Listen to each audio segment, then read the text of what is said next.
ঢাকা ইউনিভার্সিটিতে তফাজ্জল নামে এক মানসিক ভারসাম্যহীন একটা মানুষকে পিটিয়ে মেরে ফেলেছে না? আচ্ছা, কারা মেরেছে? এই কাজটাই যদি কোনো মাজারে হতো, এই কাজটাই যদি কোনো মসজিদে হতো, এই কাজটাই যদি কোনো মাদ্রাসায় হতো, দেখতেন এতক্ষণে সুশীলদের লেজের মধ্যে আগুন ধরে গিয়েছে, গোটা বাংলাদেশ গরম করে ফেলতে। এমনকি এটাকে ধর্মীয় একটা উস্কানির দিকে নিয়ে গিয়ে সাম্প্রদায়িক দাঙ্গা রূপে চিত্রিত করে গোটা দুনিয়ার সামনে এই হুজুরদের, ইসলামপন্থীদের বদনাম করা ষড়যন্ত্র শুরু করে দিত। কিন্তু শিক্ষিতরা মেরেছে, যারা মেরেছে তারা বড় বড় শিক্ষিত, এসএসসি শেষ, এইচএসসি শেষ, এখন বাংলাদেশের সর্বোচ্চ বিশ্ববিদ্যালয় ঢাকা বিশ্ববিদ্যালয়ের চাইতে বড় মর্যাদা তো আর কেউ পায় না। যেমন ধরেন আন্দোলন হলো, বৈষম্য বিরোধী আন্দোলন, আন্দোলনকে শুধু এক প্রতিষ্ঠানের ছাত্ররা করেছে না গোটা বাংলাদেশের আপামর সকলে করেছে?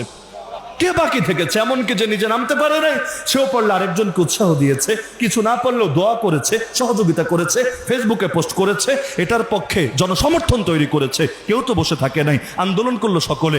এমনকি এক পর্যায়ে আন্দোলন তো থেমে গিয়েছিল, মনে থাকার কথা, থেমে গিয়েছিল।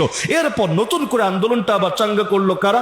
প্রাইভেট বিশ্ববিদ্যালয়ের ছেলেরা, যাদেরকে এতকাল লোকে ব্রয়লার মুরগি বলতো।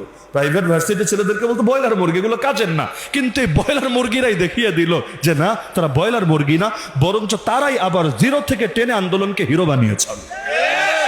এমনকি যে রক্ত ঝরলো, শত শত মানুষ শহীদ হলো, এর মধ্যে ঢাকা ভার্সিটির কয়জন আমাদের বলেন? শহীদের মধ্যে কয় পার্সেন্ট ঢাকা ভার্সিটির? এখনো যে 18,000 আহত সরকারি দাবি অনুসারে, বাস্তবে আমার ধারণা সংখ্যা আরো বেশি। 18,000-এর মধ্যে ঢাকা ভার্সিটির কয়জন? লেকিন অনেকের ভাব দেখলে মনে হয় আন্দোলন শুধু তারাই করেছে এবং এখনো ক্ষমতা শুধু তাদের হাতেই কুক্ষিগত থাকবে, এখনো যারা সরকারে আছে শুধু তারাই বসে বসে সরকার বানিয়েছে এবং তাদের কাজ হলো শুধু তাদের স্বার্থই রক্ষা করবে। ভালো কথা, মানলাম, সব তোমরাই করেছো, সব তোমাদের দ্বারাই হয়েছে, বাকি সবাই বসে বসে ঘাস খেয়েছে। তো এখন যে তোমাদের প্রতিষ্ঠানেই একটা পাগলকে পিটিয়ে পিটিয়ে মেরে ফেললো, এটার দায় কে নেবে? প্রশ্ন বুঝতে পারছেন?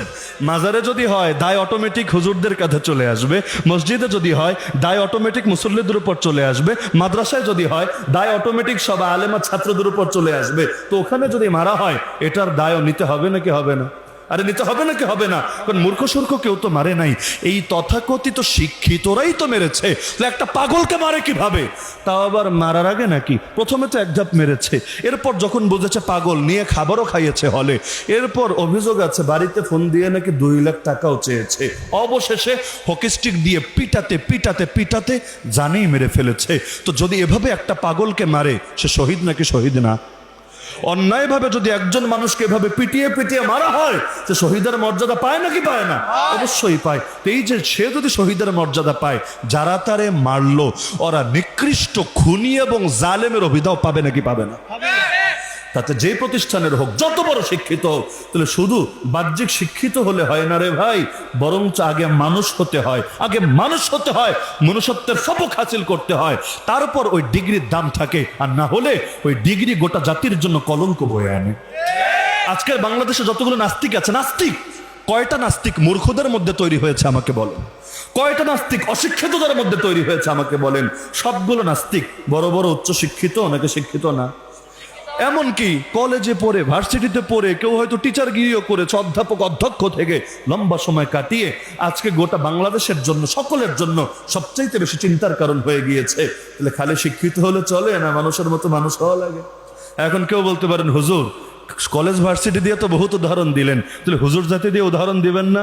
দিতে হবে, সব জায়গায় উদাহরণ সমান রাখতে হবে। হাতের 5 আঙ্গুল কি সমান হয়? আরে সমান হয়। গোলাম আহমদ কাদিয়ানিরা চেনেন আপনারা? মুসলমান মনে করেন না কাফের মনে করেন? সাধারণ কাফের মনে করেন না একটা দাজ্জাল মনে করেন? এই গোলাম আহমদ কাদিয়ানির ছবি ওই গুগলে সার্চ করলেও দেখতে পাবেন। মাথায় দেখবেন ইয়া বড় পাগড়ি, মুখের মধ্যে দেখবেন আমার দাড়ি তো অর্থ বড় না, ইয়া বড় দাড়ি, গায়ের মধ্যে ইয়া বিশাল সুন্নতি জামা, দেখলে মনে হবে কত বড় দরবেশ। আসলে দরবেশ না, ধরেছে বেশ। দেখলে মনে হবে কত বড় পীর, দস্তগীর, আসলে পীর না, আসলে আস্ত একটা ইবলিস ছাড়া কিছু না। তাহলে বৃক্ষ তোমার নাম কি? ফলে পরিচয়। তাহলে শুধু দেখতে হুজুর মনে হলেই সে আসল মানুষের মতো মানুষ হয় নাকি আগে মনুষ্যত্বের সবক হাসিল করতে হয়?